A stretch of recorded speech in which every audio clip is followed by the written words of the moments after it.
Vamos hoje estudar o livro do profeta Zacarias.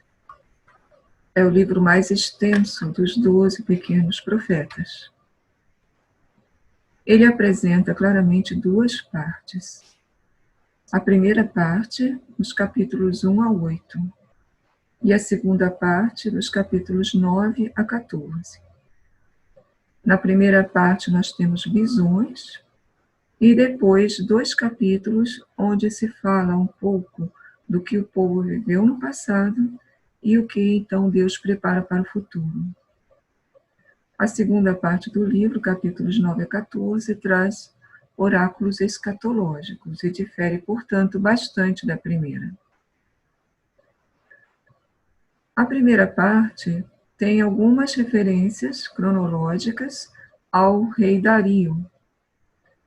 No capítulo 1, versículo 1, nós temos a menção do 2º ano do rei Dario, que daria por volta de 520, e no capítulo 7, nós temos a indicação do 4º ano do rei Dario, o que seria em torno do ano 518.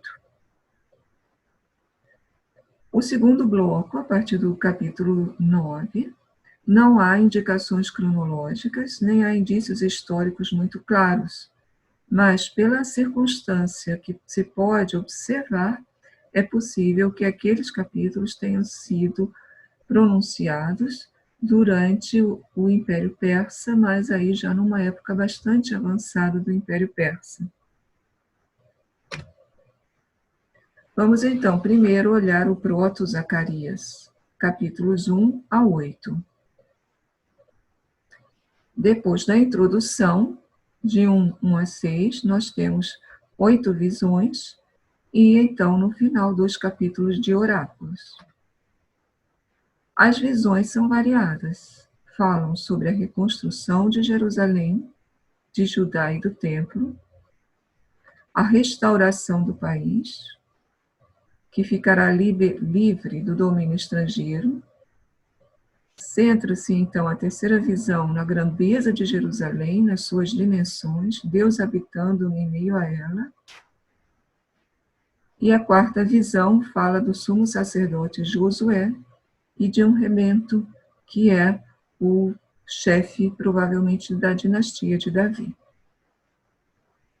A quinta visão trata novamente do templo e menciona as 2 autoridades da comunidade judaica, o sacerdote e o rei.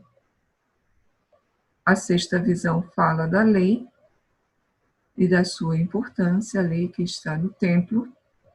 A sétima visão, com a visão do Efá e de uma mulher que é colocada dentro do Efá e mandada para fora do país, significa a purificação do lugar sagrado. E, por fim, a oitava visão mostra a ação de Deus em toda a terra a partir da imagem de 4 cavalos, e então aparece também o sacerdote Josué, que designa então o chefe político. Os principais pontos teológicos se centram na infidelidade do povo, que levou ao juízo, entendido como exílio babilônico, e depois também toda a dominação persa, mas é anunciada agora a salvação. O centro está no retorno do Senhor a Sião e na retomada da vida plena de Jerusalém. Sendo que essa primeira parte se localiza no pós-exílio imediato, então nós temos aí a visão do tempo, desse tempo, que inclui a reconstrução do templo. Reconstruída toda a comunidade, passa o tempo do juízo e vem a salvação. No capítulo 8, nós temos um oráculo muito importante que mostra e descreve a salvação de Deus. Assim diz o Senhor dos Exércitos: enchi-me de zelo por Sião, com grande ardor enchi-me de zelo por ela. Aparece aí o amor de Deus pela cidade santa. Assim diz o Senhor: retorno a Sião para habitar em meio a Jerusalém. Jerusalém será chamada cidade fiel, e o monte do Senhor dos Exércitos, um monte santo. Portanto, a restauração de Jerusalém é precedida do retorno de Deus. Deus vem a Sião, habita nela. Daí a sua nova constituição. Ela, que era uma cidade infiel, tantas vezes chamada assim pelos profetas, agora se tornará uma cidade fiel e santa. A partir daí, então, dessa volta de Deus a Sião e da nova constituição de Jerusalém, vem a alegria e a grandeza dessa cidade com a sua população. Ainda se sentarão anciãos e anciãs nas praças de Jerusalém, tendo cada um seu cajado na sua mão por causa de seus muitos dias. A ideia da longevidade mostrando a bênção de Deus. As praças da cidade se encherão de meninos e meninas que brincarão em suas praças, ou seja, as novas gerações, o povo que continuará feliz com uma população vibrante, e grande, não será mais dizimado. Assim diz o Senhor dos Exércitos: se isso é difícil aos olhos do resto deste povo naqueles dias, nos dias futuros, também aos meus olhos será difícil? Aí nós vemos uma certa desconfiança do povo. Será que isso realmente vai acontecer?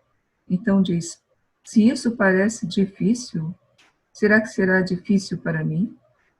Assim diz o Senhor: eis, sou eu que salvo meu povo da terra do leste, da terra do ocaso do sol. Trá-los-ei e habitarão no meio de Jerusalém, todos os da diáspora. Serão para mim um povo e eu serei para eles Deus em fidelidade e justiça. Então Deus confirma a sua palavra e garante que vai realizar essa sua promessa. O Deutero Isaías vai do capítulo 9 ao final do livro, capítulo 14. Ele é dividido também em duas grandes partes através de uma palavra, massá, pronunciamento, que existe no capítulo 9, 1 e no capítulo 12, 1. Então, se pode distinguir aí essa segunda parte em duas subseções. Há autores que dividem não só uma segunda parte do livro, do capítulo 9 a 14, mas dividem ainda do 9 ao 11 o segundo Zacarias e do 12 ao 14 o terceiro Zacarias. Mas pelo fato de haver uma unidade também entre esses capítulos, o que mais se impõe é ver simplesmente um Deutero Zacarias distinguido em duas seções. Na primeira parte, nós temos uma concentração sobre o território de Judá, com a restauração de Judá, a volta dos exilados, e aí, então, um governo justo. A segunda parte se centra em Jerusalém, sua renovação e sua purificação. Na primeira seção, nós temos a descrição da salvação que se aproxima, são aspectos escatológicos do Deutero Zacarias. Ali se fala, sobretudo, como pontos mais importantes, a vinda de um rei ungido, do rei da casa de Davi, um rei messiânico que vem a Jerusalém, e, em segundo lugar, o povo que participará, então, de toda a salvação que terá lugar em Jerusalém. Aqui está o oráculo da vinda do rei messiânico. Enche-te de grande júbilo, filha de Sião, prorrompe em gritos, filha de Jerusalém. Eis que teu rei vem a ti, ele é justo e vitorioso. Então é um rei davídico. Humilde e montado num jumento, sobre um jumentinho, filho de uma jumenta. Essa ideia de vir montado num jumento, que é um animal de trabalho e não um animal de guerra, mostra o rei como um rei humilde, um rei manso. E é o que vem logo a seguir. A ausência da guerra. Exterminarei os carros de Efraim e os cavalos de Jerusalém. Será exterminado o arco de guerra e ele falará de paz às nações. Seu domínio será de mar a mar e do rio até os confins da terra. Então, domínio universal, um domínio de paz, um domínio do rei pacífico. Essa profecia é retomada nos evangelhos, quando mencionam a entrada de Jesus em Jerusalém. No capítulo 10, nós temos a descrição da comunidade renovada, então, a partir dessa nova ordem, estabelecida pelo rei Messias. Fortalecerei a casa de Judá e a casa de José salvarei. E os farei voltar, pois tenho misericórdia deles, ou seja, trará da diáspora todos os que tinham ido para fora do território, seja do reino do norte, José, seja do reino do sul, Judá. Serão como se eu não os tivesse rejeitado, pois eu sou o Senhor seu Deus e lhes responderei. Efraim será como um valente, e se alegrará seu coração como pelo vinho. Efraim é uma tribo do norte. Seus filhos verão e se alegrarão. Seu coração se encherá de júbilo no Senhor. Então, a grande restauração com uma grande alegria, a salvação de todo o povo. Na segunda sessão do Deutero Zacarias, os capítulos 12 a 14, nós temos uma dimensão escatológica ainda mais acentuada. Fala-se da restauração da dinastia davídica e, em contraposição, os pagãos que ameaçavam e ameaçam o povo de Deus serão aniquilados e o povo, então, será salvo. No capítulo 12 se fala ainda da conversão desse povo. Aqui um trecho do capítulo 12. Eis que faço de Jerusalém uma taça de vertigem para todos os povos ao redor. Também contra Judá isto se dará, durante o assédio contra Jerusalém. Aí falando de modo geral, todos os povos que ameaçaram Jerusalém e Judá. Jerusalém será uma taça de vertigem, ou seja, uma imagem de que vai dominar os estrangeiros, né? Os outros ficarão aniquilados, como se bebessem algo que os deixasse inertes. E acontecerá naquele dia: farei de Jerusalém para todos os povos uma pedra a ser levantada. Todos os que a levantarem se ferirão gravemente. Todas as nações da terra se congregarão contra ela. Então, os que se voltarem contra ela, tentarem tirá-la do seu lugar, né, serão feridos, ou seja, não conseguirão. Naquele dia, ferirei todo o cavalo com espanto, e o que monta com loucura. Todos os cavalos daqueles povos que vêm contra Jerusalém. Sobre a casa de Judá abrirei meus olhos, mas todo o cavalo dos povos ferirei de cegueira. Dirão os chefes de Judá em seus corações: para mim, a força são os habitantes de Jerusalém, pelo Senhor dos exércitos, seu Deus. Então, não mais a força militar, mas a força que vem de Deus e que dá, então, ao povo uma nova grandiosidade.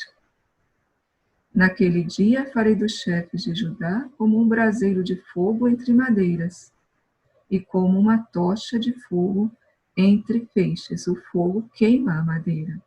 Assim serão os chefes de Judá para os povos estrangeiros.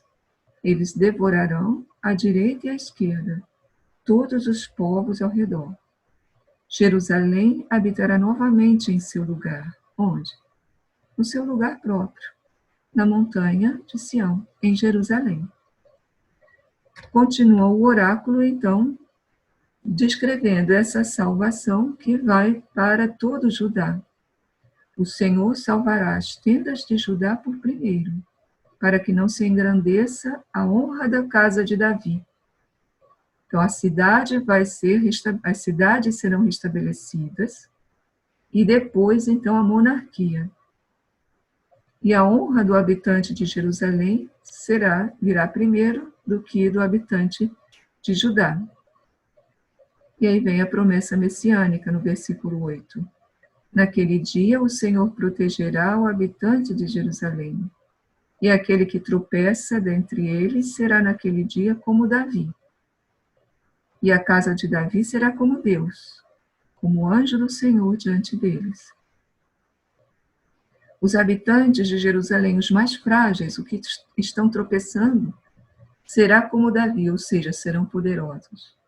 E a casa de Davi, que já é poderosa, será como Deus, ou seja, mais poderosa ainda. É uma imagem, claro, como um anjo do Senhor, como um enviado de Deus diante dos povos.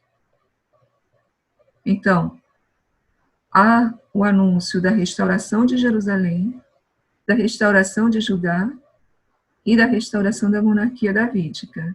E, em contraposição, o aniquilamento de todos os povos que se tinham voltado e que se podem ainda voltar contra o povo eleito. Acontecerá naquele dia que me empenharei em arrasar todas as nações que vêm contra Jerusalém. Os versículos 10 a 11 são muito enigmáticos. Até hoje não se conseguiu um entendimento claro. Derramarei sobre a casa de Davi, sobre os habitantes de Jerusalém, um espírito de graça e súplica, e eles me contemplarão. Aquele a quem transpassaram, lamentar-se-ão por ele como se fosse a lástima pelo filho único, chorando amargamente por ele como se chora pelo primogênito. Naquele dia será grande a lástima em Jerusalém. Quem é esse que será transpassado, ou seja, que vai morrer, e sobre o qual todos vão chorar, lastimá-los como se fosse um único filho? É muito difícil identificar historicamente, nessa época do livro, na época persa, ou mesmo um pouco depois, quem seria esse personagem? Fica aí uma interrogação. No entanto, nós temos aí claramente no Novo Testamento, a partir de João 19, a citação desse texto de Zacarias, que fala daquele a quem transpassaram, e aplicando então esse texto a Jesus, que morre na cruz e que foi transpassado pela lança. E aí fica claro para o cristão a quem se refere esse texto. Então, aqui nós temos o capítulo 12. O capítulo 13 mostra a purificação da idolatria e de tudo o que vai contra Deus, né, com a conversão do povo e uma nova salvação. E aí, então, o livro termina com uma descrição grandiosa da salvação do povo, que significa o triunfo do Senhor, né? Deus vai triunfar. Acontecerá naquele dia que sairão águas vivas de Jerusalém. Jerusalém como fonte da vida, de água viva, a água que traz a vida. Uma imagem para a abundância e para a vida que vem dessa cidade renovada, porque Deus habita nela. Metade delas para o mar oriental e metade delas para o mar ocidental, ou seja, são torrentes tão grandes que ocuparão todos os mares, o Mar Morto, o Mar Mediterrâneo, tudo que seja água, será tocado por essas águas vivas. No verão e no outono isso dará, ou seja, mesmo na estação seca, no verão, haverá água, abundância de vida. E no outono, o outono ainda é uma estação seca, porque as chuvas só começam da passagem do outono para o inverno. O Senhor será rei sobre toda a terra. Aqui já não se fala mais do rei davídico, mas se fala do rei Adonai. Deus dominará todos, é o domínio de Deus que vai se impor, não só sobre Jerusalém, mas a partir de Jerusalém, em todos os povos. naquele dia o Senhor será único e o seu nome será único. Então, a ideia também de que Deus se imporá como o único Deus e, portanto, todos que o reconhecerem, né, poderão participar da salvação. Isso não está explícito, mas implícito, já que Deus será único e se imporá. Então, todos serão chamados a reconhecê-lo. Nós chegamos, então, assim, ao final do livro de Zacarias, um livro bastante complexo, com as suas duas partes, em épocas distintas, porém, com uma mensagem bastante importante, sobretudo o capítulo 8º, com a descrição da salvação, e depois o capítulo 12, com aquela profecia que os evangelistas viram cumprida em Jesus, na sua morte.